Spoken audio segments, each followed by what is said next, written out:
Hello boys and girls, welcome to my channel, I'm for Classic and welcome to BenchART. So for today what I do have in here is Werewolf, the Apocalypse Earthblood, a game developed by Cyanide Studios, and it is using Unreal Engine 4. So Cyanide are the guys responsible for the Blood Bowl series, and this is the settings that I do recommend you to go if you have an Intel UHD 620 in dual channel. I'm using 720p, all the settings on low except for textures and anti-aliasing, which are set to median, and I'm using 75% of resolution scaling. So the requirements that are no mentions in here for the Intel UHD 620, no surprise there since most games don't include any specification about the Intel, but the thing is, it is possible to run with an Intel. Alright, so at 720p using low settings, I was having an average of 33 frames per second, but unfortunately 22% of the time it was lower than 30 frames per second. So I thought that it was way too much frames under 30 frames per second, and I decided to create my own custom preset. So my preset in here, it is 720p, like I did told you, 75% of resolution scaling, all the settings at low except for anti-aliasing and textures, which are set to median. This was gathered in the first level. I only had 1% of the time frame rate under 30 frames per second, so it was pretty stable. But I can't really say if the forward levels will be as easy to run as this one is. So for some case, if the forward levels will be more demanding, you can decrease even further the resolution scaling, you can reduce the texture quality to low if you want, or you can just decrease to the anti-aliasing if you want to get a higher performance boost. But the resolution scaling should be the faster way for you to get frames if you decrease. Alright, so as you know, on pretty much almost all my videos, I do lock the frame rates because I do have issues with temperatures when I'm recording with the Intel GPU, and usually I always lock the frame rate on my videos. But all the performance values that I did show you, it was with frame rate unlocked, alright, and it was without recording. So those are the results that you are going to get in your card. So it is possible to run. As you can see, the good part is that there are no graphical glitches. There are some games that sometimes have some glitches here and there with the Intel GPU, but in my case I wasn't able to find any issues. It was just fine and it just works. The only thing that I've noticed comparing to my dedicated graphic cards is that this game tends to stutter more on the Intel GPU. And this might be a little bit annoying, but it's pretty much the typical stutter that usually Unreal Engine 4 games do. Alright, so now that we talked about the performance, let's talk a little bit about the game, shall we? Well, so this game, it isn't being very well received. Metacritic Score, it is pretty much in between 50 to 60, so it's a very reasonable game, alright? And it is an Epic Store exclusive, so for the most part I think for all the Epic Store haters, this is not a good thing. So at some point this is not a big loss if you wanted to play this game, because it's not about the score, it's about the game. The game looks a lot like an old school game, and usually for me that is a good thing. I like old school games that resembles games from the 2000s. I like the gameplay from that era. Unfortunately, this game, despite it shares that type of gameplay, it is simple, like I do like it, but it is way too much. So this game focuses a lot in stealth. It is filled with tons of rooms where you can go stealthy like, and you can kill enemies from behind, just like, you know, pretty much all the games out there that uses stealth.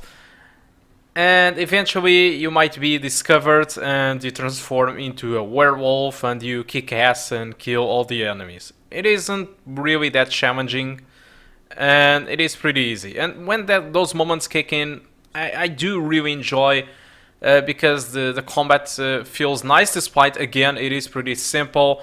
You are using always the same type of moves, and the enemies are mostly just the same. They introduce one enemy or two throughout the game, but that's about it. You get like a new level, a new enemy, but essentially the type of game, it is pretty much the same. You know, the objective of the game, it is always infiltrate some kind of laboratory or factory, and they all looked pretty much the same if you ask me.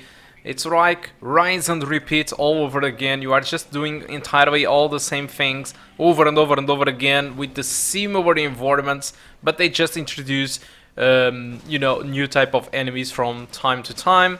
And for example, mech warrior enemies, like, they are usually more challenging, but any other enemy like regular human enemies, they are usually just easy to kill.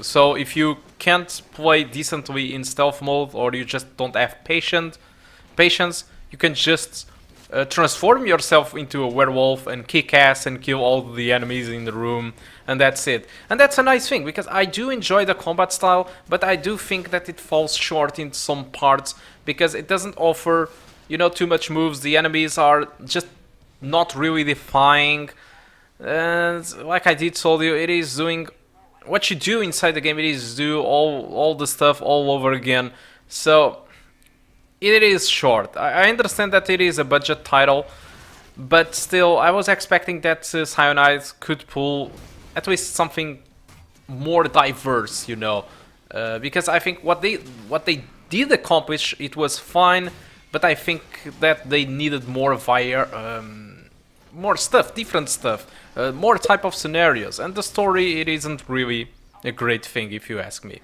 So I think that's all that I want to talk about Werewolf, Earthblood. Hope you keep enjoying the rest of the gameplay, which is where this game gets interesting, and I do hope to see you soon. Goodbye.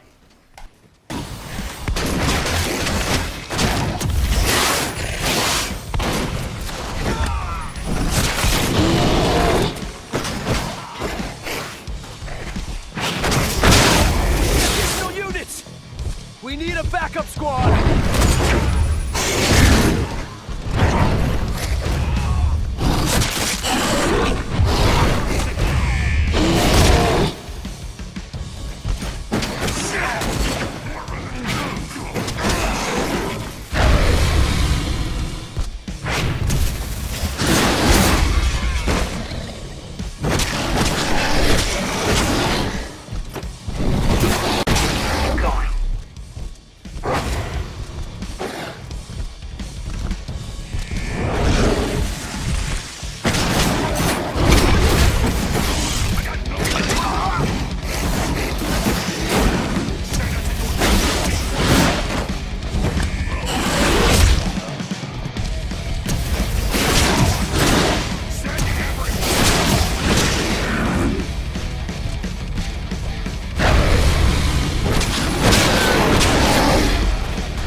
Ludmilla!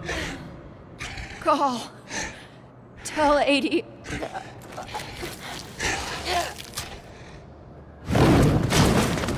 No! Please, no!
Miller. It's me, Cahal. Listen to me. Oh, damn it! No.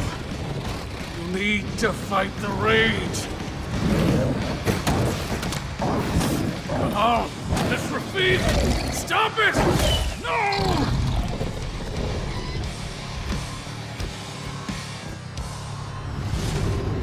What have I done? Rafik. There's no time to mourn. We need to go.